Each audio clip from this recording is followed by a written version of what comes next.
अडानी से यारी देश से गद्दारी नहीं चलेगी, नहीं चलेगी, अडानी नहीं चलेगी, नहीं चलेगी। आम आदमी पार्टी जिंदाबाद, जिंदाबाद, आम आदमी पार्टी जिंदाबाद, जिंदाबाद। संजय सिंह तुम संघर्ष करो, हम तुम्हारे साथ हैं, संजय सिंह तुम संघर्ष करो, हम तुम्हारे साथ हैं। आम आदमी। मेरा नाम कृपाशंकर पाठक है, आम आदमी पार्टी का प्रदेश सचिव हूँ।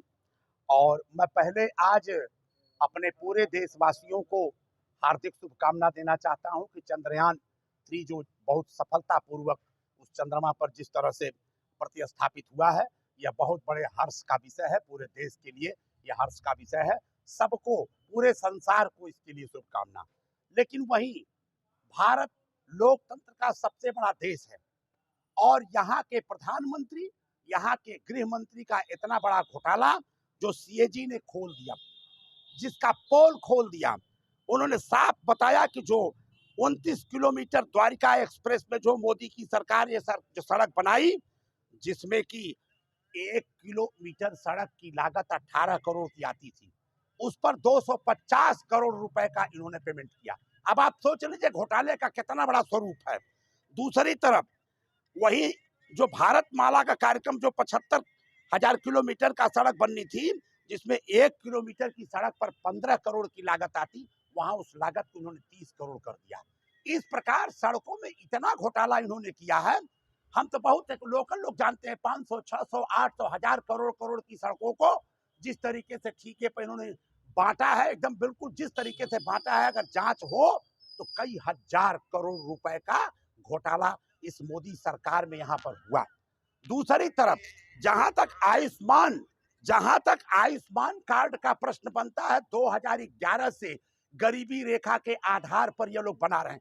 मतलब ये हम नहीं समझ पा रहा हूं कि सरकार मूर्ख है या यहाँ की जनता मूर्ख है कि यहाँ के अधिकारी मूर्ख हैं। कौन मूर्ख है कि 2011 कब बीता, हम 2023 में चल रहे हैं। उस समय के गरीबी रेखा के आधार पर लोग निर्णय लेते हैं।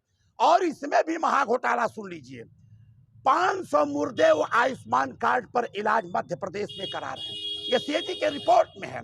दूसरी तरफ सुन लीजिए, तमाम एक टेलीफोन पर कम से कम 15 से 20 लाख 25 लाख लोगों का इलाज हो रहा है, एक टेलीफोन पर नंबर पर। इस प्रकार का घोटाला, जहां दूसरी तरफ इतना घोटाला हो रहा है, चारों तरफ से वसूली हो रही है, लेकिन वहीं नौजवानों को, जो इस देश के माता पिता अपने बच्चों को पढ़ा करके नौजवानों को कि वे एक दिन हमारे देश का भविष्य बनेंगे, हमारा भविष्य बनेंगे, पढ़ लिख करके बेटा हमारा कोई न कोई नौकरी जा पाएगा, मेरी भी बुढ़ौती चल जाएगी। लेकिन 16 करोड़ की जगह बची हुई है, कहीं कोई नियुक्ति नहीं हो पा रही। न रोडवेज में नियुक्ति, न रेलवे में नियुक्ति, न बैंक में नियुक्ति, न बीमा में नियुक्ति, न कलेक्ट्रेट में नियुक्ति, किसी डिपार्टमेंट में नियुक्ति नहीं हो रही है।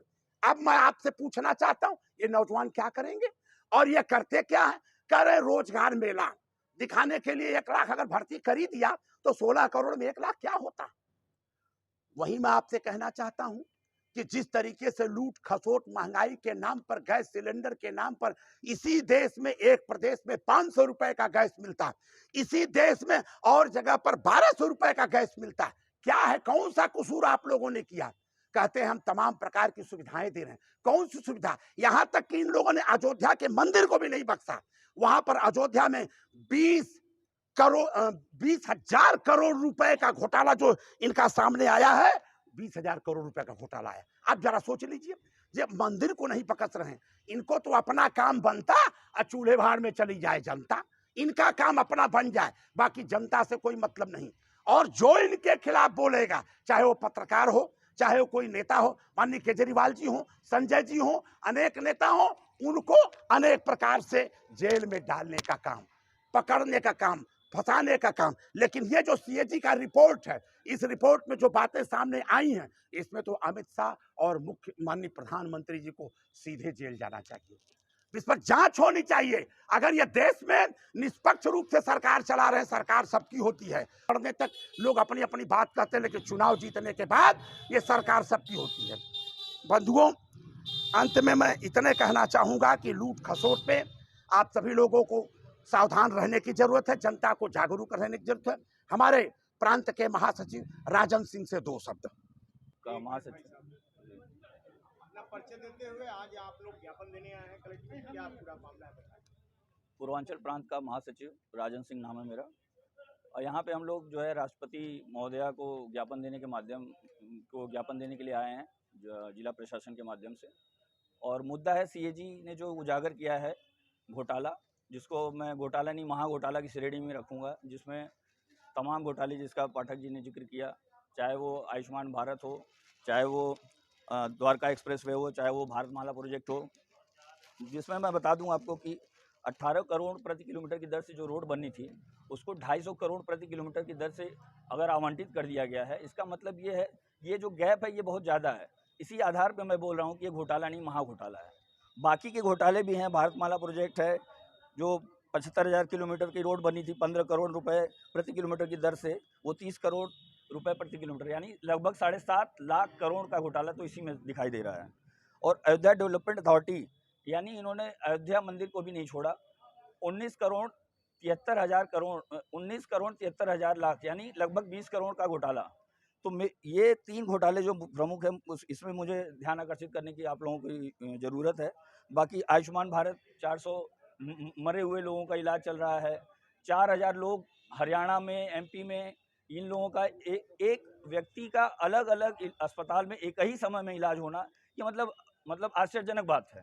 तो HAL में जो है ये पाया गया कि डिज़ाइन में गड़बड़ी की वजह से 59 करोड़ का जो है चूना लगा। तो ये सब जो चीज़ें हैं ये इसका सीएजी ने उजागर किया है। और मैं अंत में एक बात कहना चाहूँगा कि महात्मा गांधी ने कहा था कि हमारी धरती जो है, हमारे पास जो संसाधन है वो पर्याप्त है हर किसी को हर सुविधा मुहैया कराने के लिए, लेकिन किसी एक की ज़रूरत को पूरा करने के लिए नहीं है।